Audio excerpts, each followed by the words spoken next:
Hello दोस्तों, स्वागत है आपका अपने ही यूट्यूब चैनल किस्से कहानियों की ऑडियो लाइब्रेरी पर।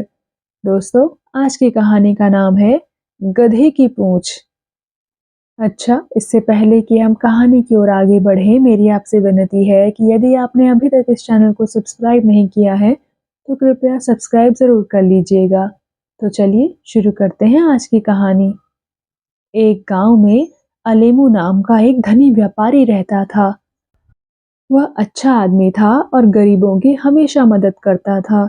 आने वाले मेहमानों का दिल से स्वागत सत्कार करता था। उसके पास बहुत सा सोना था, लेकिन वह उसे बैंक में न रखकर लकड़ी के एक बक्से में बंद करके अपनी चारपाई के नीचे रखता था। वह घर में अकेला था, इसलिए कहीं जाना होता तो घर में ताला लगाकर जाया करता था। एक दिन कहीं जाने के लिए वह अपने टट्टू पर सवार होकर निकल पड़ा।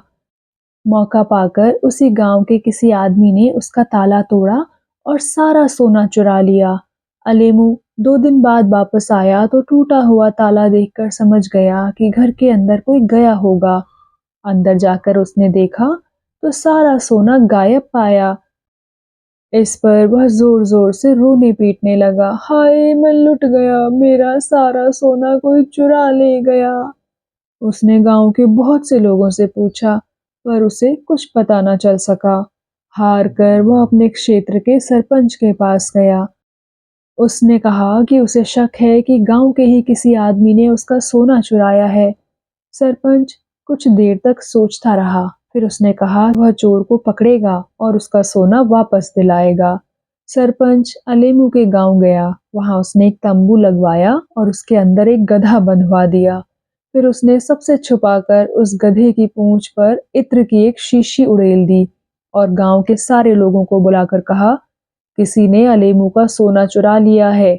मुझे शक है कि चोर इसी गांव का है। तुम लोग एक एक करके तंबू में जाओ और गधे की पूंछ छू कर आओ।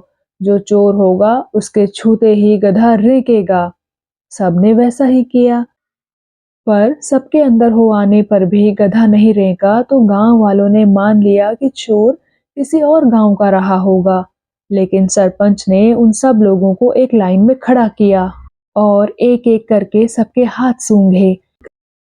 हाथ सूंघते सूंघते उसने अचानक एक आदमी को पकड़ लिया और कहा, चोरी तुमने की है।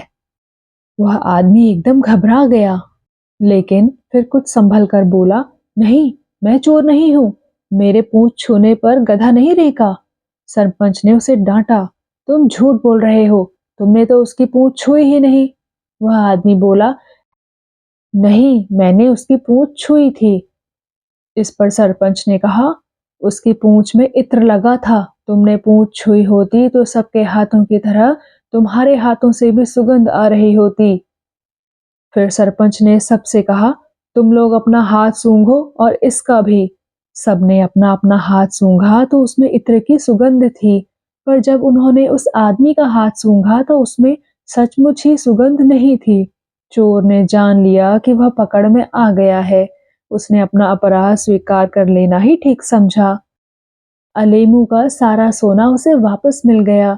उसने इस खुशी में सरपंच को और सारे गांव को एक बढ़िया सी दावत दी। तो दोस्तों, कैसी लगी आपको ये कहानी और आपने इस कहानी से क्या सीखा? कृपया कमेंट सेक्शन में आकर जरूर बताइएगा। मैं मिलूंगी आपसे ऐसी ही किसी और कहानी के साथ। तब तक के लिए धन्यवाद।